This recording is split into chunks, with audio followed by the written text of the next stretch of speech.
Bashir.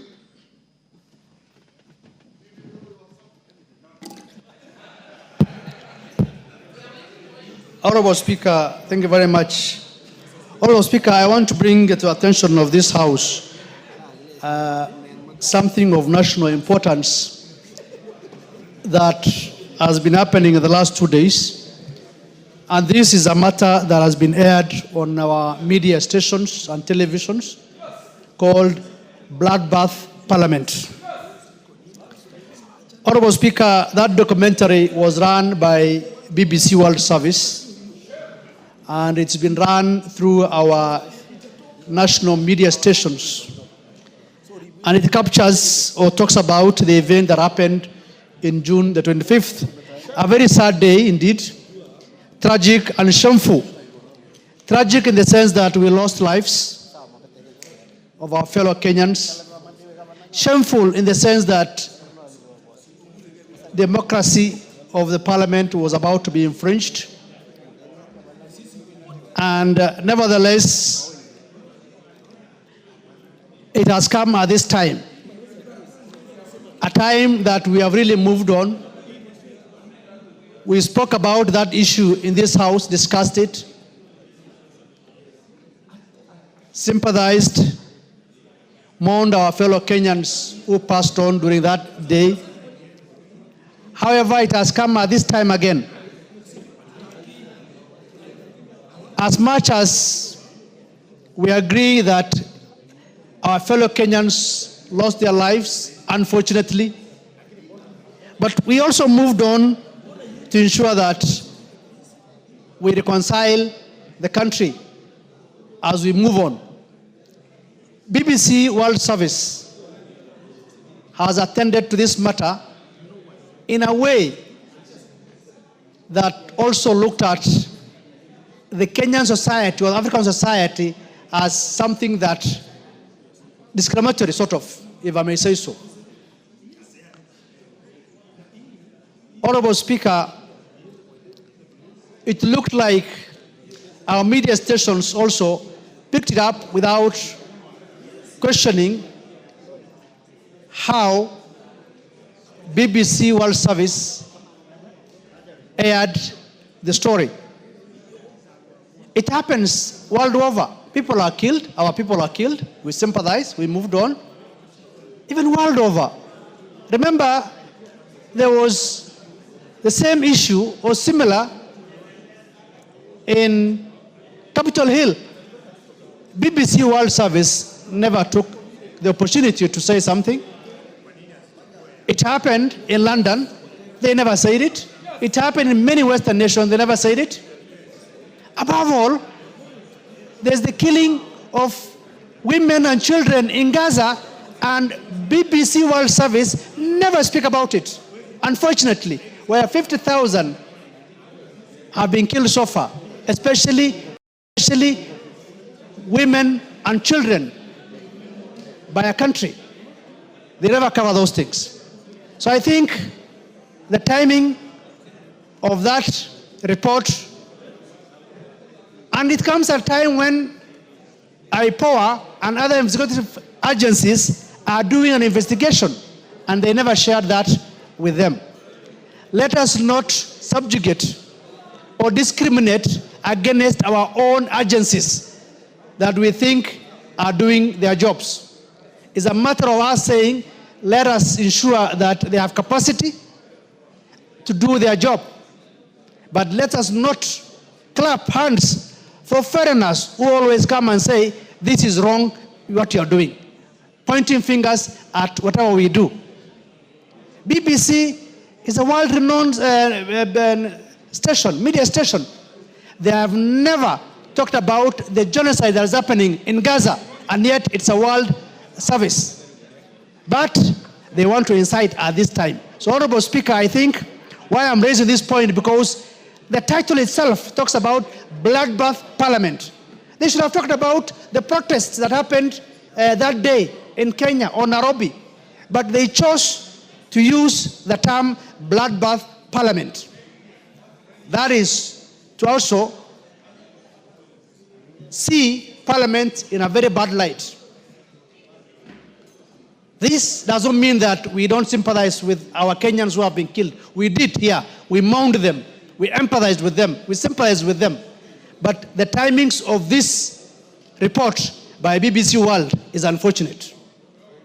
And it touches on lack of patriotism also on our part, trying to showcase things done by a foreign media.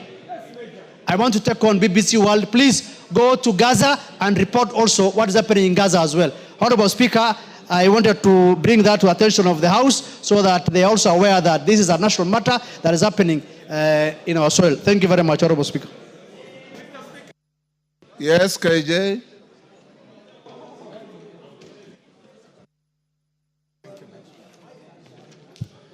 Mr. Speaker, this matter that has been brought to the floor by Honorable Bashir is a very critical national matter that we need to prosecute with sobriety as Kenyans.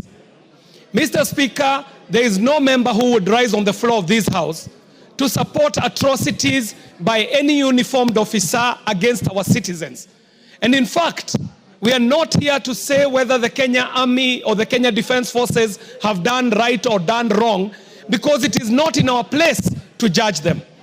However, Mr. Speaker, it is not lost to my mind that in the last parliament, Mr. Speaker, this House declined to assent to the renewal of the terms of service and the terms of training of the British Army Training Unit in Kenya, the Batuk.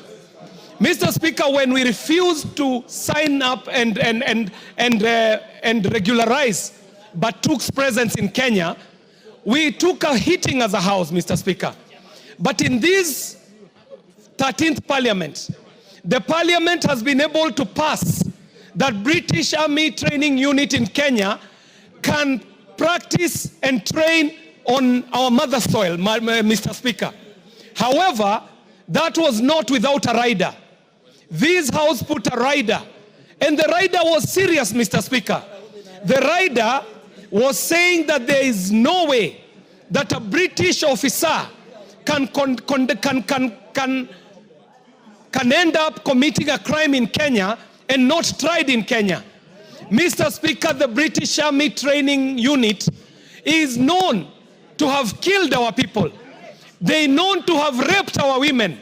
They are known to have maimed our people. Mr. Speaker, they are also known for serious environmental degradation. And we understand, Mr. Speaker, even in media, that the BBC is funded by taxpayers' money in Britain, meaning that BBC is funded to push the foreign agenda of the British people internationally, Mr. Speaker. And so we must know, is BBC speaking as a mouthpiece of the government and the people of Britain? Or what is it that the BBC is doing? Could it be an attempt to untwist this country so that they can rescind on the rider that we put on their training of the Batuk units in Kenya, Mr. Speaker, and perpetuate a history of extractive economy, oppressive economy, and exploitative economy in a very unfair trade balance between Kenya and the UK. Mr. Speaker, even as we debate this matter, it is not lost to us that yes, there were unfavorable events that took place in the time and the lead up to the finance bill. But Mr. Speaker, that is not what we are debating. We would like to know for a fact whether what BBC is hearing is connected to the riders that this House put on the training of the British Army Training Units in Kenya, where we were requiring that any officer of the British Army, if they are found here in Kenya to have killed, to have maimed, to have raped, they should be tried here in the mother soil, as it would happen even for a Kenyan if they were found on, guilty of a criminal offense in the UK. So that, Mr. Speaker, the issues are clear for Kenyans, because we know there are many issues that have happened in the UK, very many issues that have happened elsewhere, but they did not get the media presence that we are seeing being put on this issue of the Kenyan Defense Forces. And I dare say, Mr. Speaker, that I do not speak this in defense of the Kenya Defense Forces.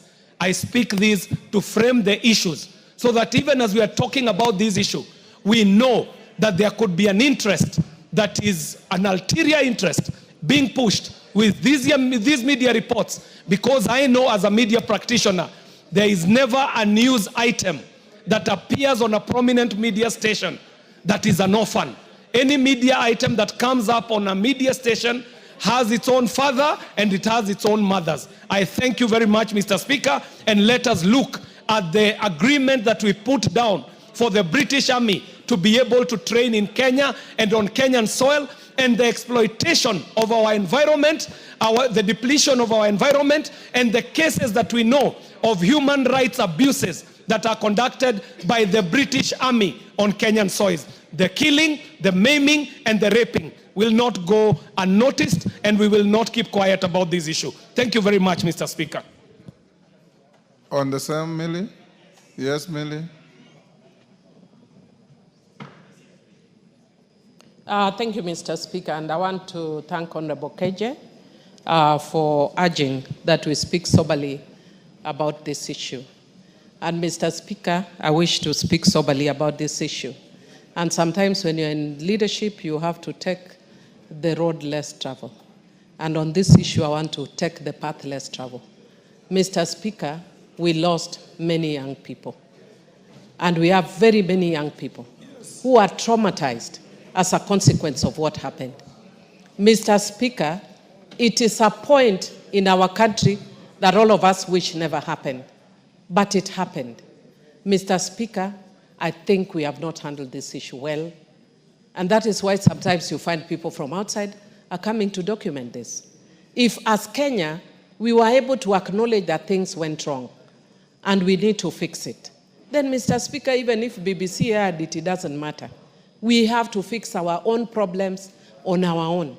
We don't have to wait for BBC to tell us there was something wrong. I have a problem with the title that they've given, but which is typical of any media house, because they want it to trend and then want it to, yeah. And because of that, Mr. Speaker, they may have given it that title. But Mr. Speaker, we have not yet dealt with some of the issues. We have dealt with some, but one of the issues we have not dealt with is the trauma. Mr. Speaker, I said it when Honorable Elachi lost the son. Mr. Speaker, we have a very angry young generation in this country. And part of the anger is on the issues that we are seeing, Mr. Speaker. And we cannot bury our heads in the sand, Mr. Speaker. Mr. Speaker, let Parliament take the lead. And let us find a way of helping these young people to heal. Because, Mr. Speaker, we don't know what may come in the next few months, next year, or whatever. And furthered by the fact that we have very many young people who are jobless, who are frustrated. And if these people, I don't know what their intention is. Their intention could be fuel more harm and whatever. I don't know what their intention is. But from the young people that have spoken, it has actually created more anger. We are taking them back to the path that they would rather not walk again. But they are walking it. And we don't know at what point somebody else will fuel it again. You can't stop the media. Somebody else will fuel that anger again. And so for us to deal with it, let this Parliament take that mandate to deal. When we had post-election violence, Mr. Speaker, I was lucky to be in this Parliament. I think we were doing that Parliament. Mr. Speaker, we set up a select committee. We walked all over this country. And because as human beings, we have a nature to forget. When we thought we had moved on, I remember in one case, we met a woman whose husband's head had been decapitated. She went to her home with the husband's head. And we were dealing with people who are angry, people who are depressed. And going there, Mr. Speaker, I remember today when I was speaking in Parliament, I broke down and cried. Not because of me, but because of what we had. And we think we are moving on, but there are many young people who have not necessarily moved on. Mr. Speaker, personally, I would appeal. And I don't want to sit in that committee, but I would appeal that we set up a select committee to deal with this issue that stemmed not necessarily the finance bill, but the after effect of that finance bill. Mr. Speaker, I humbly agree that we deal with this soberly, and I'd want to discourage us from going through a process which we think may be politically correct, but does not necessarily move us forward as a country. Thank you, Mr. Speaker. Beatrice, can I ask your request for your statement?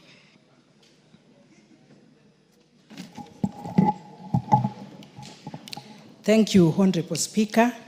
I want to request for a statement regarding investigations into escalating cases of femicide and gender-based violence in Kericho County. Honorable Speaker, pursuant to Standing Order 44.2 Part C, I wish to request for a statement from the chairperson of the Departmental Committee on Administration and Internal Security regarding investigations into escalating cases of femicide and gender-based violence in Kericho County. Honorable Speaker, Article 26 of the Constitution guarantees the inalienable right to life to every person, regardless of age, gender, and social status.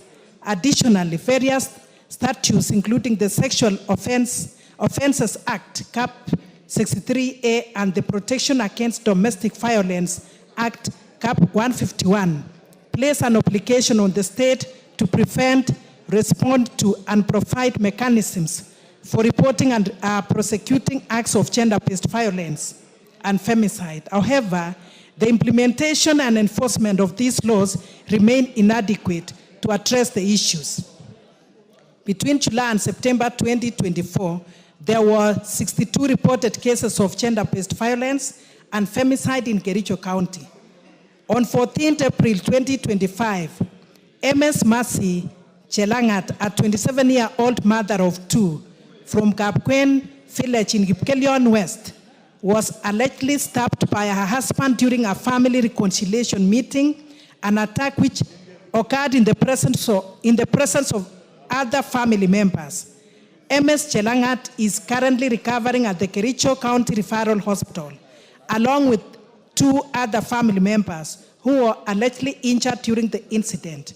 On 17th April 2025, barely 3 days later, MS Miriam Chelimo, a 25-year-old woman, mother of two, who was pregnant, was allegedly attacked by her husband at Kilmori Shopping Center at Kitoi Village. She was rushed to St. Vincent Hospital in Moroni, where she succumbed to her injuries. Honorable Speaker, despite the severity of these incidences and the attackers being known, there have been very few arrests and almost no successful prosecutions. The continued absence of justice violates the right to life, equality, and freedom from discrimination as enshrined in the Constitution.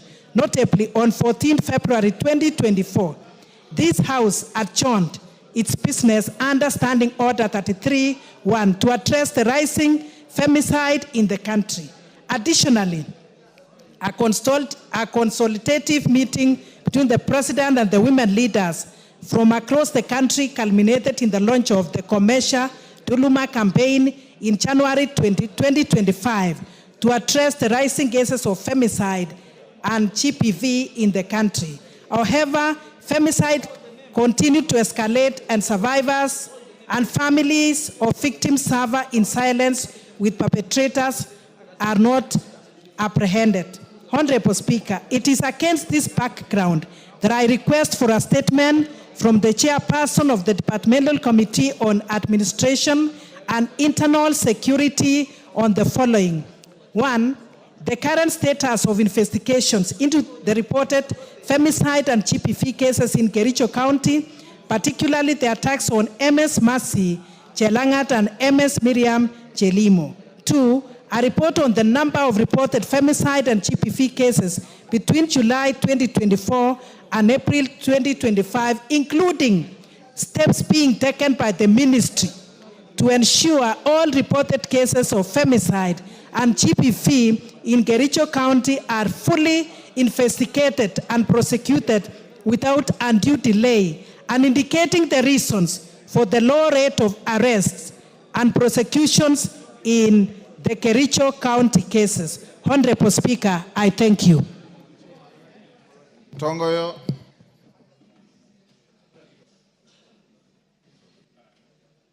Thank you, Honorable Speaker. When can you bring a response?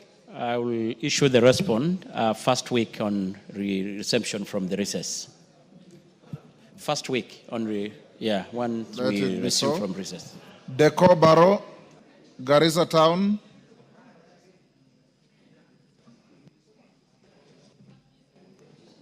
Thank you, Honorable Speaker. Honorable Speaker, pursuant to the provision of Standing Order 44-2C, I wish to request for a statement from the chairperson of the Departmental Committee of Education regarding the status of key projects at Garissa University.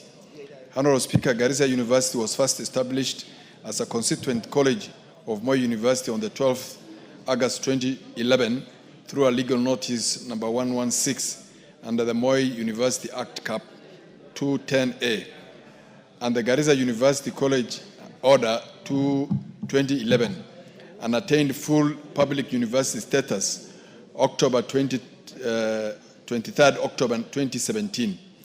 In 2015, the institution, then Garissa University College, saw a period of closure following the terror attack. Although it has in recent years gradually resumed its activities with a rise in the student enrollment, which now far outstrips the capacity of the existing buildings and infrastructure and utilities. In response to the need for infrastructure for the university, the government, through the Ministry of Education and that of National Treasury, approved a proposal to construct an ultra-modern library complex housing the School of Information and Sciences, a tuition block with an auditorium, a water storage and reticulation system, and administration block. Honorable Speaker, the construction of the ultra-modern library was projected to cost 207,074,948, of which only 39,430,648 has been disbursed. The tuition block was projected to cost 372,800,000, of which only 84,942,762 has been disbursed. The water storage and reticulation system was projected to cost 26,902,000, of which only 10,468,800 has been disbursed. And the administration block was estimated to cost 518,416,664, of which only 151,200,000 has been disbursed so far. Regrettably, the monies disbursed are not the full amount as allocated in the budget, which has led to the key priority projects stalling. As a result, students are compelled to attend lectures under trees, which is an indignity that undermines both the quality of the learning and the institution's standing. Honorable Speaker, it is against this background that I request for a statement from the chairperson of the Departmental Committee on Education on the following. A detailed report on the current physical and financial status of each project, including the percentage of works completed, the contractors engaged, and the projected completion dates, an exact timeline for the release of the outstanding balances, and the measures put in place to ensure these projects are fully funded through completion. Number three, the measures put in place to ensure that there is prudent use of taxpayers' funds and the delivery of value for money by the institution and its contractors. Thank you, Mr. Speaker. Kainan, on the same? 1 minute. Thank you, Mr. Speaker. Mr. Speaker, Garissa University is the only university in the entire region of northern Kenya. And Mr. Speaker, you're also familiar with the history and the circumstances of that university. I don't need to belabor this. Mr. Speaker, I thought by now, and I'm sure you're aware, that there are universities now, almost public-funded universities, almost in every sub-county for an entire region, which is almost 70% of the landmass of the Republic of Kenya, with a growing population. The only university still is traveling. Students are learning under trees. We have made passionate appeal, and I'm glad that the chairman is here of education. Mr. Speaker, will I be right? Because there is no time when there's enough resources for everybody. We must sacrifice for particular groupings or regions that require those services as and when the situation demands. I want to plead with the chairman and the chairman budget to urgently put in place mechanism on affirmative basis to assist Garissa University so that at least we can have the basic infrastructure to suit that name of being a university. Because right now, so many students have shown the desire to go to that university, and yet everything is lacking, Mr. Speaker. Mr. Speaker, I want to plead with you, just like you have done in the past, to compel, and I know will also apply, and I want to plead with Honorable Deko, to put everything in perspective so that by the time we are going through the budget-making process, we insist that Garissa University must get a lion's share so that in the next financial year, students can get a conducive infrastructural environment. I support that statement, Mr. Speaker. Chenyamai, 1 minute. Thank you very much, Honorable Speaker. I support the Honorable Deko on the fact that this is a university that must be funded. And Honorable Speaker, I would like to add something, Honorable Speaker, that we should not forget the circumstances that made this university to be closed. And this happened on the 2nd of April 2015, where we lost 148 students, Honorable Speaker, if I'm correct on numbers. But the fact is that we lost so many students there. Honorable Speaker, as we work towards ensuring that this university gets budgetary allocations, it is extremely important, and I would like to ask Honorable Deko, Honorable Keinan, and all other members from the northern Kenya and from the eastern part of Kenya, that the people who attacked students in Garissa University originated in my own constituency, Honorable Speaker, Kitui South, in a place called South Kitui Game Reserve. And we have seen now efforts of people, politicians, taking back people into the same game reserve and ensuring that that place called Inyali, where those people were traced to, is now having, it is becoming now a settlement of people where there is no chief and where there is no assistant chief. So, Honorable Speaker, as we work on this, let this matter of security also be considered, and I support that they be given money to fund the university, but take care of security so that people do not leave my constituency, Kitui South, go all the way and kill students and affect the whole of Kenya. Thank you, Honorable Speaker. Thank you, Millie. When can you bring a response? Thank you, Honorable Speaker. The issues raised by Honorable Deko and the two other members are very weighty, and they affect all the universities in this republic. And Honorable Speaker, I and the committee members did walk across most of the universities in the eastern part and the western part of the rift, and we noted a number of what we call white elephant projects. We even went to Garissa and we found students under trees taking lectures. So, Honorable Speaker, because of this, we are proceeding for recess. Immediately we are back, I'll give a very detailed report, not only on Garissa, but all the universities across the republic. Thank you, Honorable Speaker. Thank you. On the same issue? Yes, Bowen. Yes, Mr. Speaker, I want to appreciate the answers given by the Honorable Chair of Education. He has not given that many, or the promise that he's going to give us soon. But, Mr. Speaker, the chairman has just said that many of our universities are struggling financially. Many of our universities. But again, Mr. Speaker, we are seeing again the same ministry of Education opening some other universities. You have seen, Mr. Speaker. So, even as the chairman looks into the financial constraints in this institution, Mr. Speaker, I think we need to think as a country, do we need some other more universities when these other ones, the strong universities, like Garissa University, more universities, they are going down?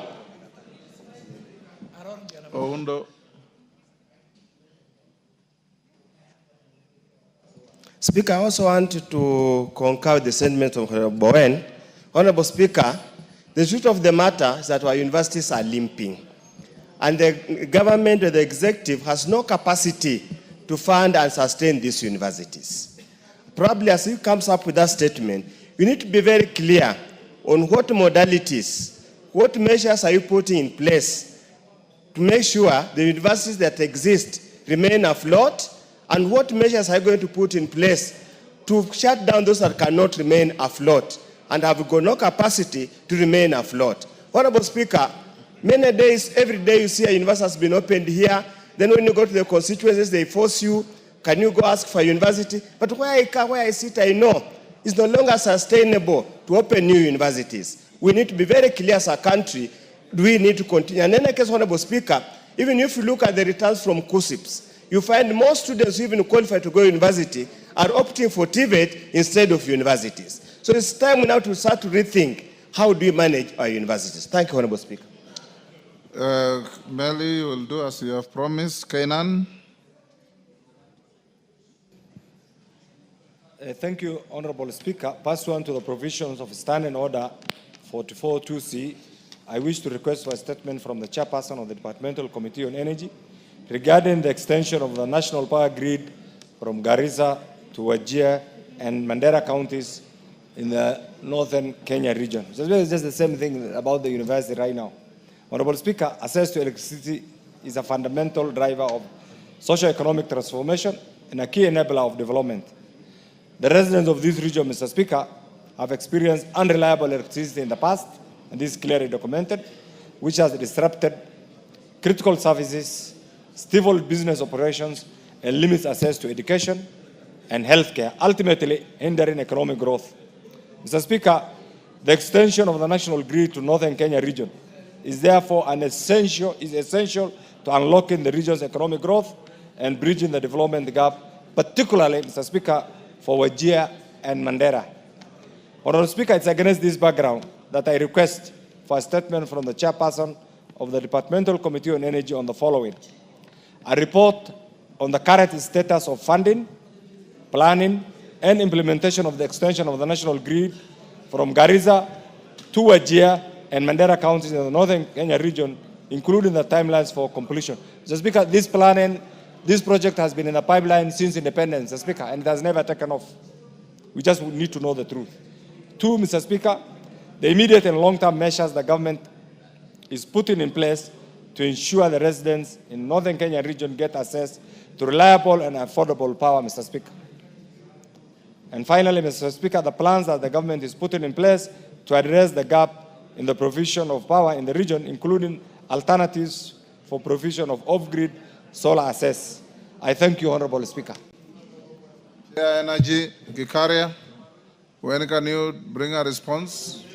Honorable Speaker, if given an opportunity, we can bring after recess once you are back. Honorable Speaker, remember 2 weeks ago, the same thing was raised again here, and I think it is a very critical matter. So you combine and bring second week. Thank you, Honorable after Speaker. Recess.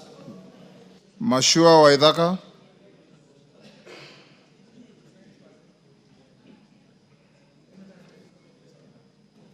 Member for Kiambu County, Kiambu constituency. Kiambu, yes. Thank you, Honorable Speaker. A request for statement regarding attempted land grabbing in Tinganga Ward in Kiambu constituency.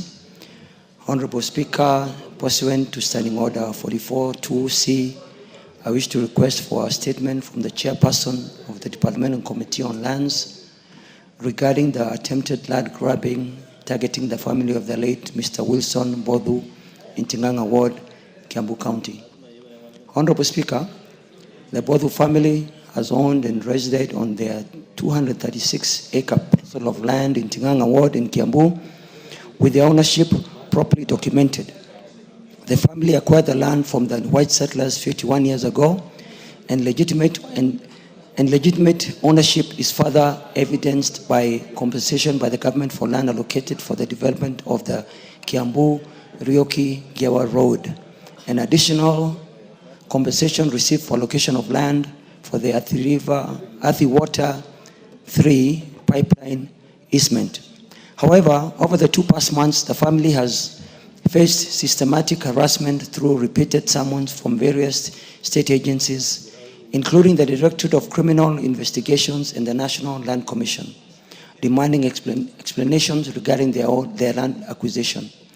Honorable Speaker, the harassment has escalated to include unauthorized visits to the property of the family and acts of vandalism within their farm, which has disrupted their farming activities. Despite full cooperation from all official summons and investigations, which have yet yielded evidence of any impropriety, they continue to face intimidation and live in constant fear for their safety and security of tenure. Honorable Speaker, it's against this background that I request for a statement from the chairperson of the Departmental Committee on Land regarding addressing the following. 1, reasons for the repeated summons issued to the Mbofu family by various state agencies, including specific details for any informal investigations being conducted. 2, the actions being taken to investigate and address the repeated incidents of vandalism and unauthorized access to the family's property. 3, the specific steps being taken by the ministry to protect the legitimate landowners of the Mbofu family given their documented history of ownership and previous official transactions with government agencies. And 4, the measures being implemented to protect legitimate landowners from harassment and intimidation by state officers and those interested parties in Kiambu and in the country. Honorable Speaker, I further wish to state that I read this statement on 2nd December, and on 5th December, the Land Committee invited the PS Department for Lands, Honorable Nixon Correo, to provide information regarding the matter. And the record was set straight that indeed both family do indeed own this land. Honorable Speaker, on the 22nd April of this year, around 11:30 a.m., the family alleges that officers from the DCI headquarters went to the family farm and asked them to vacate the land. It's with this, Speaker, that I seek your direction on this matter. Thank you. Chair Lands. Any member of Lands Committee? Rachel Nyamai, can your committee bring a response after the recess? Yes, Honorable Speaker. Second week. I commit to inform the chair so that the response can be brought the second week after opening. Thank you, Speaker. Thank you. Cynthia Muge, she had approached the chair and indicated she was going out to a meeting, so her question can be deferred to tomorrow. Her request rather for statement deferred to tomorrow. Response, no, before that, Julius Olesunguli.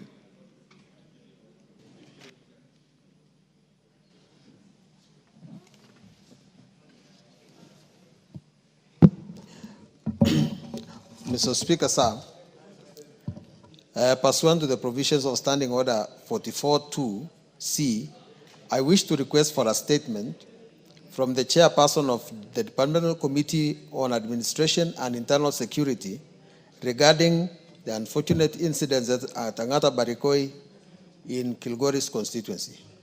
Mr. Speaker, sir, yesterday, Monday the 28th of April 2025, was a very sad day for Kilgoris.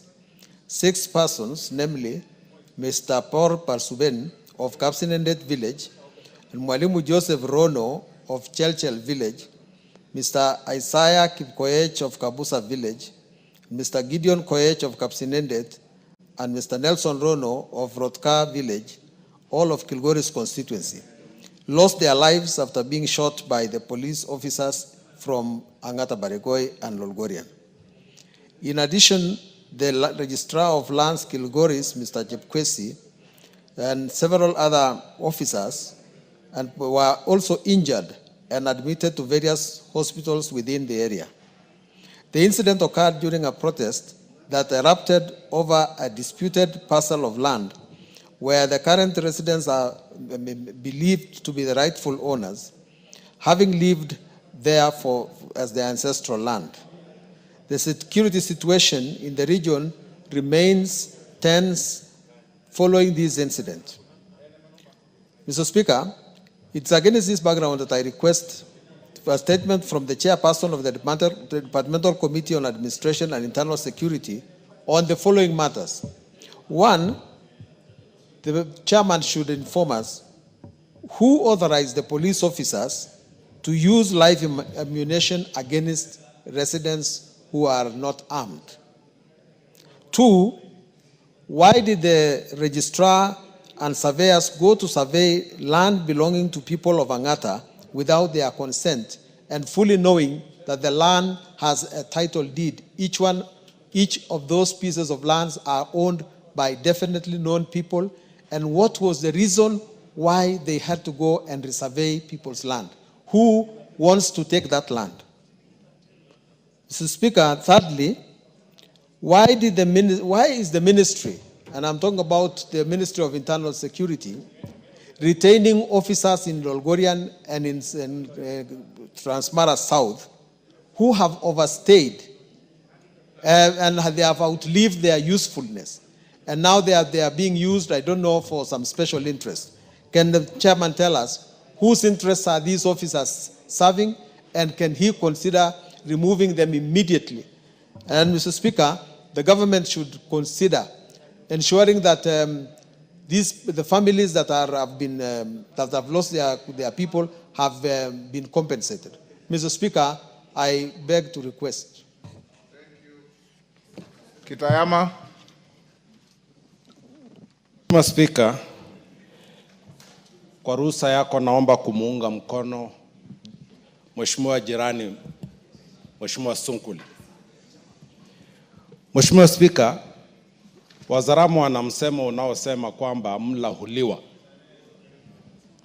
Kuna matatizo mengi sana Mheshimiwa Spika ambaye yameibuka eneo hili. Na matatizo haya Mheshimiwa Spika, sisi tunashangaa kwamba mara kwa mara kilio kikubwa zaidi kinatokana wakati ambapo vyombo vya dola kwa serikali tofauti tofauti vinaingilia swala hili. Mheshimiwa Spika, juzi tu hapa mwezi wa 11 Mheshimiwa Sunkuli aliomba statement ya aina hii kwa ajili ya mambo haya, na wakati huo ilikuwa ni Angata Baragoi Guitembe mpakani pale. Jamii ya jirani zetu wanazozana Wakuria na Kipsigis.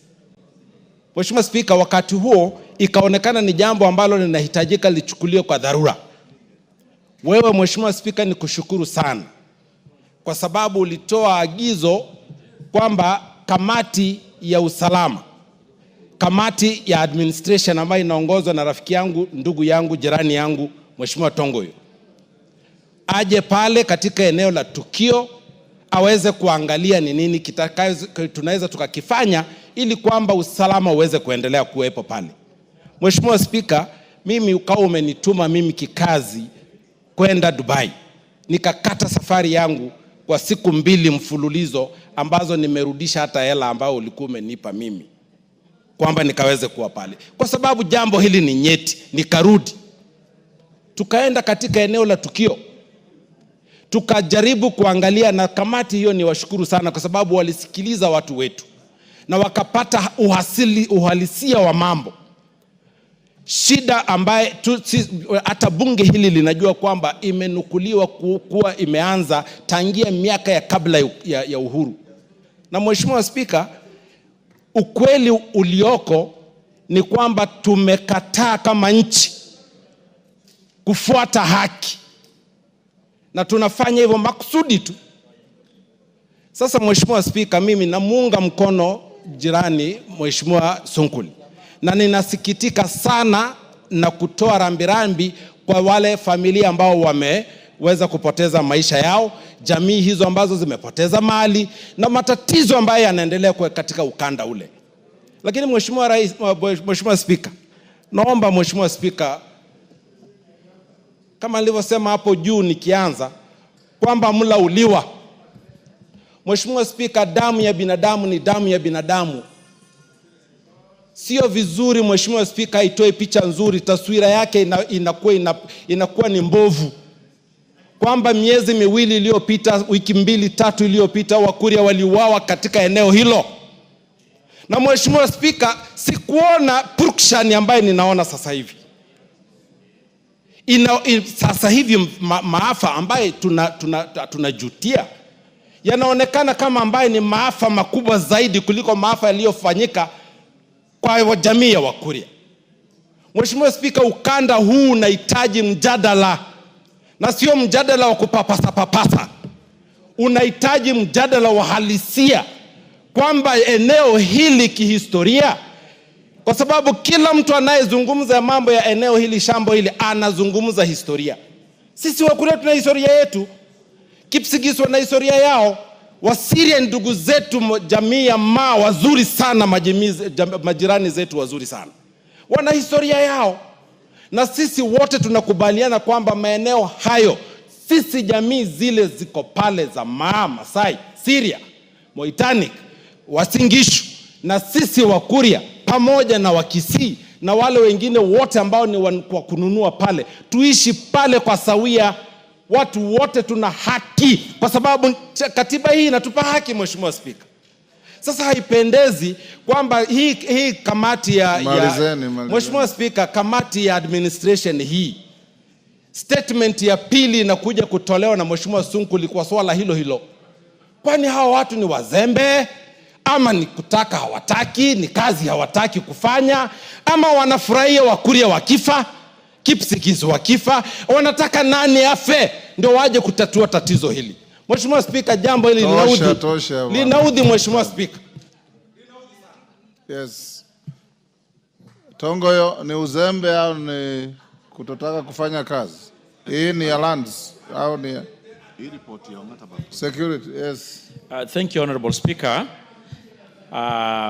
Of course, Honorable Speaker, knowing the importance and sensitivity of this matter, we will respond immediately on resumption from recess.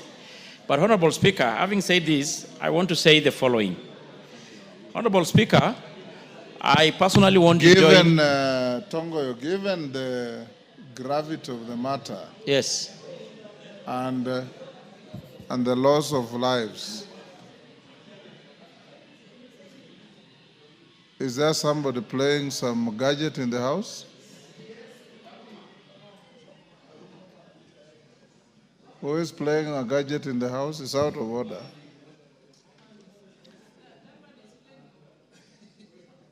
Pardon?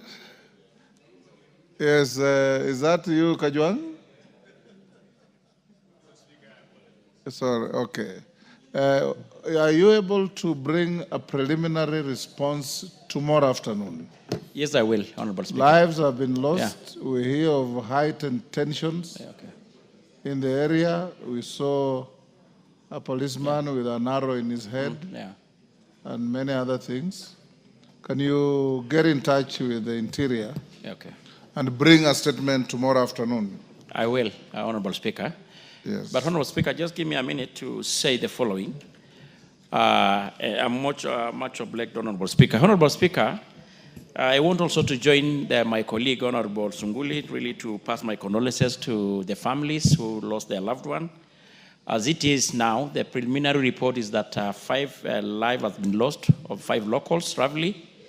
And of course, about 4 police officers also sustained injuries, including the one you had mentioned that had an arrow that was actually had to be evacuated to get medical attention yesterday evening. As it is for now, Honorable Speaker, the IG, I want to report the IG plus the DCI are on site. There is the meeting ongoing with other leadership of Parliament also in attendance. And the situation is still a little bit calm, but the tension is still running high, Honorable Speaker. Honorable Speaker, you quite remember, and my colleague had mentioned, that this House didn't instruct the committee to visit the area.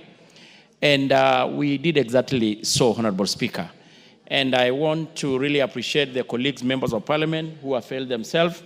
Kitayama had just confirmed the same. And Honorable Speaker, the report is ready. We actually were just doing the final touches so that we can able to table, we were actually supposed to table this week or probably once now we resume from recess. But Honorable Speaker, beside the issue of insecurity and the issue of insecurity, the land question is actually the major cause of all this insecurity. And it has been said repeatedly. It's an old thing of backdating around 20 or so years ago, to include even what Kitayama talking about 1940-something, when actually before even the independence. But I don't want to go deeper into it. It will be captured and we can able to see in the report. And we were even lucky. Then when we visited, we took even the police car to enable the police officers to patrol the area and respond to the distress call. So, Honorable Speaker, I want to say that we can able to have the preliminary report, but I want to report to the country that as it is, the IG and the DCI are on the site trying to calm the situation, and it's a little bit under control. Thank you, Honorable Speaker. Members, and just like I talked to the honorable members from Baringo, and I'm happy to see my club and his neighbor sitting together. I wish Kamket was also with you. Try members of parliament from the area, Kitayama, yourself, Sunguli, Johanna Ngeno. You're going on recess for a full month. Go to the ground and pacify communities. Go to the ground and speak to our people. One life lost is one too many. And bring them together so that we can see peace across the length and the breadth of our country. James Koyo. Korere hiyo nimepita. Yes. Thank you very much, Honorable Speaker. Honorable Speaker, pursuant to the provisions of Standing Order 44-2C, I rise to request for a statement from the Chairperson of Departmental Committee of Agriculture and Livestock regarding the position of the leasing program of the state-owned sugar farms. Honorable Speaker, the Kenya sugar subsector plays a vital role in the agricultural sector and the Kenyan economy. The industry contributes to food security, employment creation, regional development, and improved livelihoods for more than 8 million Kenyans. The Kenya sugar industry comprises of 16 milling factories with an installed capacity of 41,000 tons capacity per day, 5 of which are public owned. The public mills are Millie Sugar Company, Miwani Sugar Company receivership, Muroni Sugar Company receivership, Nzoia Sugar Company, South Nyanza Sugar Company, and Mumia Sugar Company, where the National Treasury is the single largest shareholder. Honorable Speaker, as part of a new revitalization plan, the government of Kenya initiated the process of leasing 5 public sugar farms, including Millie Sugar Company, Muroni Sugar Company in my constituency, Nzoia Sugar Company, South Nyanza Sugar Company, and Miwani Sugar Company also in my constituency to private investors for modernization, for the purpose of modernization, efficient management, and increased productivity. Whereas the public was assured of a transparent and open process that would meet the expectations and aspirations of stakeholders and the Kenyan taxpayers in value addition. The exercise has since appeared to have been driven to extreme secrecy, which has contributed to the failure for the targeted industry to regain operationalization stability as envisaged. This has raised concern among farmers in the sugar belt, and the outcome of the resolution from the exercise will affect the livelihood which is dependent on sugar cane farming. Honorable Speaker, it is against this background that I request for a statement from the Chairperson of the Department Committee of Agriculture and Livestock on the following. 1. The status on the position of the leasing program of the state-owned sugar farms, particularly Muroni Sugar Company and Millie Sugar Company, and also the status of Miwani Sugar Company, which together with Muroni are under the same receivership. And during the advertisement for the so-called leasing program, Miwani Sugar Company was also listed for leasing, but has since been quietly hived out for a process that will converse at a later date. The criteria that was used in tender evaluation regarding the leasing program of Muroni Sugar Company and Millie, since these are public properties, everything about them is public. We want whoever is concerned to come out with a program, make it public, and tell the public, this is what we wanted, this is why this company that tender did not meet the threshold, and this is why this so and so met this threshold. The composition of tender committees that consider the leasing exercise and the recommendations they made, everything is being done in secrecy, and we are fear, the people here fear that the political class has hijacked the process and is determining it on their own and on their own consideration. And I'm telling you, Honorable Speaker, at the time of asking this question in Parliament, the constituency where these factories are is volatile. The workers are already demonstrating. The farmers are going to join them. The businessmen are soon. Your acceptance was to read the statement that I approved, not to debate it. Have you finished? Yes. Don't engage in extra statements. Thank you, Honorable Speaker. It's against this that I asked the chairman of departmental committee to come with a statement and make sure it's a statement that will meet the expectations of the public. Thank you, Honorable Speaker. Carole Omondi, you want to joyride on that? Yes, Honorable Speaker. On 27th September 2023, you did direct the Cabinet Secretary for National Treasury to write to me explaining the efforts made by National Treasury to recover and protect the nucleus estate of Miwani Sugar Company, in particular LR number 7545/3, which is about 11,000 hectares.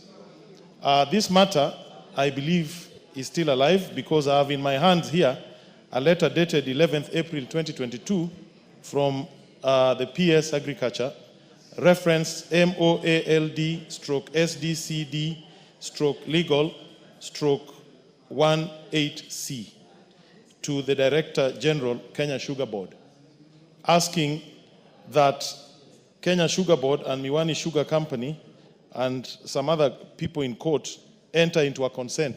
We have a copy of the consent also here, proposed consent, and I have not received any communication from Treasury as to what they are doing about this particular land. And I believe your directives are not issued in vain. So it is part of this, and I would be happy to get a statement. Clerk, follow up so that the response covers both the concerns of Honorable Koyo and Honorable Carole Omondi. Yes, Millie, on the same issue? Thank you, Honorable Speaker. Honorable Speaker, what Honorable Koyo and Honorable Carole Omondi raised is a very pertinent issue, especially in the sugar belt. My constituency and the constituency of Honorable Koyo are actually, we serve the three factories. We serve Moroni, Chemelil, and Miwani. And in effect, these factories are actually public entities, and we allow the government for the reforms, but the reforms should be transparent, it should be, the people should be involved, and more importantly, there should be public participation on the several process that is going on. But the other day, Honorable Speaker, we heard that a new investor is coming in, and in fact, in the grapevines from the farmers, that they are going to make these existing mills to be collection centers for sugarcane, which is actually putting everybody in jittery. So, Honorable Speaker, we are asking that this be treated with the urgency it deserves so that the public does not lose anything. Thank you. Response on the same issue of sugar? No, we don't have any something else on the order paper.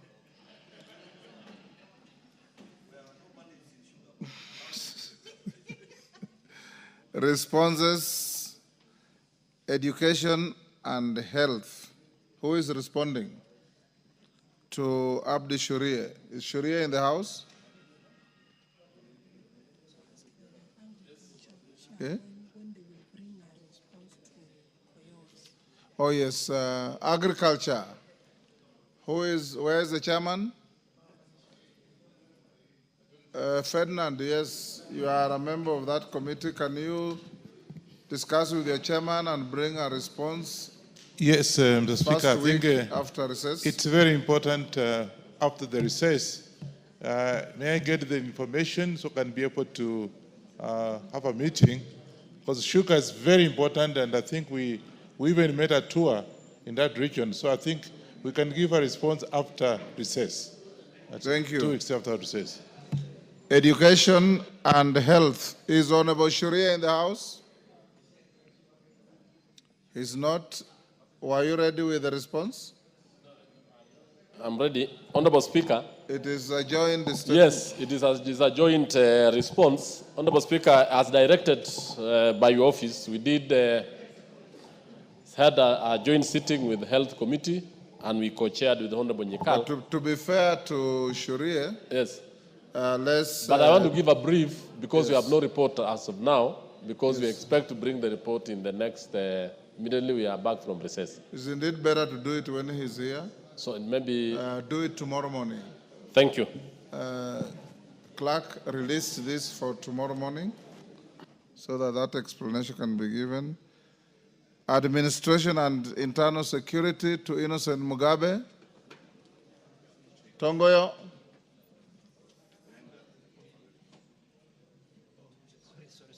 You have a statement to give?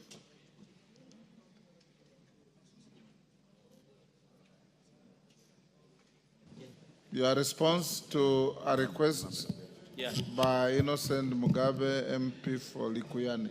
I'm ready, Honorable Speaker. Ready? Go ahead. Honorable Speaker, with your permission, maybe before I respond to this, I've got another 3 statements that were responded to by the CS when he appeared before the committee. Yes. One by Honorable Daniel Manduku, who was also in the meeting with the CS. Another one by Honorable Ali Wario, who was equally there. And another one by Honorable Victor Koech. And I will kindly ask to have it tabled. Are they in the, you're just tabling? Yeah, just tabling. Those ones you can just table. Okay, thank you, Honorable Speaker. Then proceed to... On response to the statement being sought by Honorable Member of Parliament for Likuyani constituency, Honorable Innocent Mugabe, on the clashes between the police and the residents of the Likuyani constituency, and in particular, the Member of Parliament sought the following information: a report on the status of investigation into the death of Sydney Fugigi Culture and the reasons for the delay in arresting Mr. Simon Ashibira immediately to prevent the public agitation and unrest in the community. 2, a report of the investigation into the death of Miss Dorcas Naliaka Wanjala and Miss Sarah Toshia, and including the step taken to apprehend the police officers who used the live ammunition against unarmed civilians.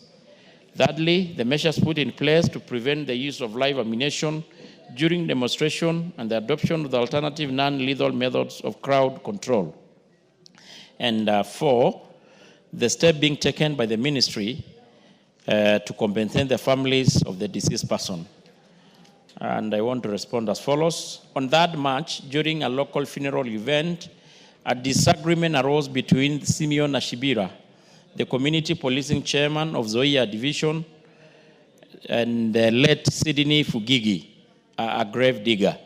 The conflict was triggered when the family of the deceased expressed concern about the Sydney's presence, alleging that he might steal from their guest based on past experience, and consequently they requested the Ashibira to be removed from the homestead.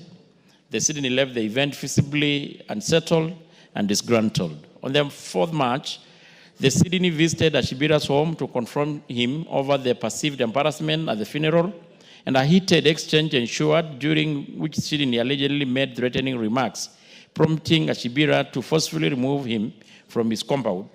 And reports indicate that this act of removal resulted in an alleged assault on the Sydney. Later, Sydney was found unconscious approximately 3 kilometers from the Ashibira's home, suffering from a head injury and bleeding. Police officers, with the help of the members of the public, rushed him to Mabushi Health Center for initial retreatment before referring him to the Kitale County Referral, and unfortunately succumbed to his injuries on the 9th. Following the incident, Simon Ashibira, aged 75, and his son, Victor Ashibira, age 42, who is known to be mentally unstable, were taken into police custody and arraigned in court. On the 10th, Butali Law Court approved their remand at Likoni Police Station for 21 days, pending the completion of his investigation. A postmortem examination conducted on the 20th at MTRH Eldoret confirmed that Sydney Fugigi died due to head trauma caused by a blunt object, and the case is pending before the court. On the second question, the death of Sydney Fugigi provoked outrage among residents who blamed Simon Ashibiria, a 47-year-old Luya male and a community policing chairman of Zoia division for the assault that led to his demise. Approximately 100 irate members of the community gathered and made a procession toward the Shibira's homestead with the intent to kill him and his family before setting his house on fire. Police officers from Likuyani sub-county swiftly responded to the scene to contain the situation. Upon arrival, the police attempted to engage the crowd through dialogue, but the situation escalated as the mob grew more violent, hurling stones at the police officers in an effort to prevent them from protecting the targeted family. In an attempt to disperse the hostile crowd, the officers fired blank rounds, but they were quickly overwhelmed. Reinforcement from Moi Bridge Police Station was called in, successfully facilitating the evacuation of Ashibira and his family. The evacuation further agitated the crowd, which then turned its aggression toward the officers, injuring several in the process. Additionally, 4 brick houses were torched and property of unknown value belonging to the Ashibira and his family was looted by the enraged mob. During the altercation, police officers fired both blank and the live rounds and multiple tear gas canisters. As a result, 2 female adults, Sarah Boez, 21, and Dorcas Naliaka, 25, sustained vital injuries. Several government vehicles were also damaged in the chaos, including a Matunda Police Station, Ford Ranger, GKB 149Y, with a smashed windscreen and damaged doors. An APS Likuyani Land Cruiser with a smashed windscreen and dented driver's door. And the DCC Likuyani Land Cruisers GKA 41H with a shattered windscreen and a dented passenger's door. The injured police officers were taken to various hospitals, treated, and later discharged in stable condition. The bodies of the deceased were taken to the MTRH mortuary in Eldoret, where post-mortem examination were conducted. Investigation into the vital injuries of the Sarah, Boaz, and Dorcas are ongoing, led by the Kakamega County Criminal Investigation Officer. Additionally, all firearms issued to the officers on duty that day during the incident has been collected for ballistic analysis at the DCI Forensic Laboratory, where the results are still pending. Upon conclusion of the investigation, the officers who will be found capable of any offense related to the unfortunate vital killing of the deceased persons will be arraigned in court to face appropriate charges. On the third question, Honorable Speaker, to prevent use of live ammunition during demonstration and promote the adoption of alternative non-lethal methods of crowd control, the National Police Service has put measures in place with aim to minimize the use of live ammunition while ensuring effective crowd management, safeguarding both public safety and the right of demonstration. And they include, of course, several of them: policy and legal framework, the training and capacity building. Yeah, that's what I'm doing, Honorable Speaker. Deployment of non-lethal equipment, improvement of command and control, enhancement, public engagement, and community policing. And Honorable Speaker, on the last question, on the step being taken by the ministry, is that the ministry has no vote. That is on the compensation of the deceased. Honorable Speaker, unfortunately, we don't have a vote for the compensation of the victim. And I submit, Honorable Speaker. Yes, Innocent Mugabe, are you satisfied? Thank you very much, Mr. Speaker. But I must say that the statement is not satisfactory at all. First, from the incident. The young man, Sydney, was assaulted on 3rd. And the people who took him to hospital are the police. And the police did nothing to arrest the person who assaulted Sydney. And they knew that person, and that person continued walking freely in the community until 9th, when Sydney passed on. It was prudent for the police to arrest the assaulter as Sydney goes to hospital. The assailant. The assailant. As Sydney was taken to hospital. And by the mere fact that this person was not arrested and no action was taken against him, when Sydney died, that is when the community reacted. So my question is, why didn't the police arrest Mr. Ashibira? And they knew that he's the one who had assaulted Sydney, to wait until Sydney dies to escalate the matters. So they have not explained on that part and the action that will be taken against the people in charge. Number 2, we had quite a number of police officers who came to manage the crowd. He has explained that the crowd was for around only 100 people. Then why use live ammunition on 2 young girls who are not even part of the crowd that was demonstrating? And even the community know the policeman who shot the 2 ladies. So when you tell us about ballistic analysis and all that, to us we don't take it kindly, because the person who shot the ladies is known. Why are you not taking action against that police officer? Number 2, even if you're doing ballistic analysis, how long does the analysis take? And as we speak these are lives lost, families are bereaved, and we are talking about some analysis that is taking ages. No action has been taken against the police officers, the police officer who shot on the 2 ladies. Thank you.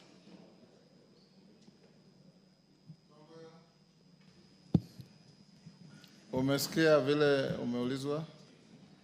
Unaweza kujibu? Yeah, Mheshimiwa Speaker. And I think that is a report as presented to us by the ministry. Maybe can able to sort a follow-up question, clarification Has on the anybody issue been raised. charged out of this incident? Innocent Mugabe, has anybody been arraigned in court out of this? Yeah. Give him the mic.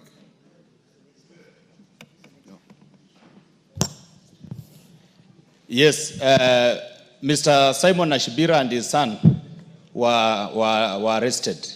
And they have been taken to court? They were taken to court. And there's a case pending? Yes. So I will be reluctant to encourage any further discussions in case you prejudice the prosecution of the criminal case. What do you think? But you have made the point by highlighting the issue.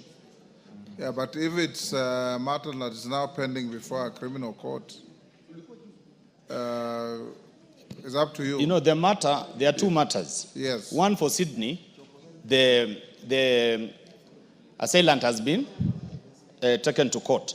But for the 2 ladies, they were shot by a police officer through live ammunition. Who has not been taken action? Yes, against. there's no action that has been taken on that front. Yes, Tomboyo? Honorable Speaker, I first want to appreciate that. Did the ladies die or they were just injured? No, they died. They died. They died. From the report, they died. I think the part that is not complete is the issue of the police officers being arraigned in court. And I think it's probably waiting the ballistic to confirm the rifle that discharged the bullet that killed the deceased. So, Honorable Speaker, maybe we give it a bit of time, and maybe once we resume again, we can sort maybe a follow-up response to the same.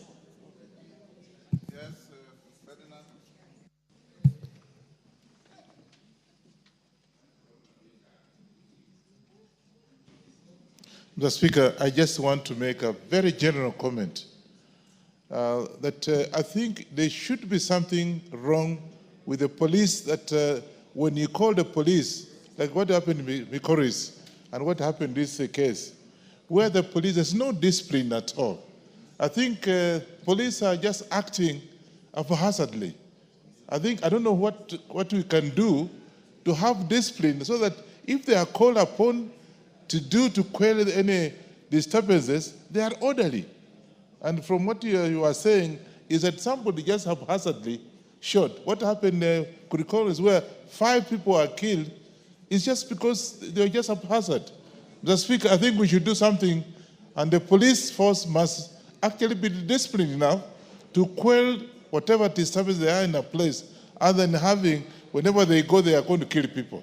I don't know how we can go about it, but I think I'm personally getting very disturbed that this, if we don't have to say something about it, is getting out of hand. So, Speaker. Bowen, on the same issue? Yes.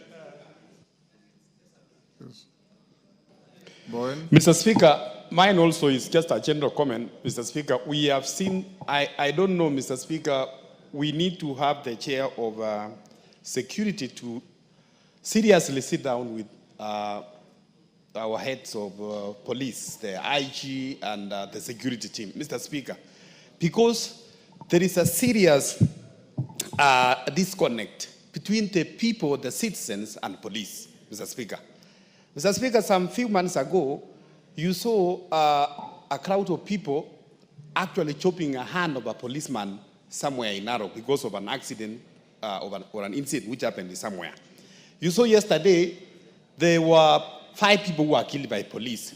The case of in Lukuyani and many other parts in the country, Mr. Speaker. I think there is need for a police to come up with a policy on how they can have the policemen work with the wananchi very well. And then number 2, Mr. Speaker, we need also to sensitize our people to respect the law enforcement officers, Mr. Speaker, because I look at it that at a point where a policeman is threatened and his life is in danger, that's a time they use their firearm. And by so doing, Mr. Speaker, sometimes even killing innocent people. So as a country, Mr. Speaker, I think we need to look on how we can have our police work together and provide, security and service to our people, and also on the side of the citizens to obey the law enforcement officers. Yes, Ondo, on the same issue. Honorable Speaker, what happened in Honorable Mugabe's place, Likuyani, is a cultural practice amongst the Luya called in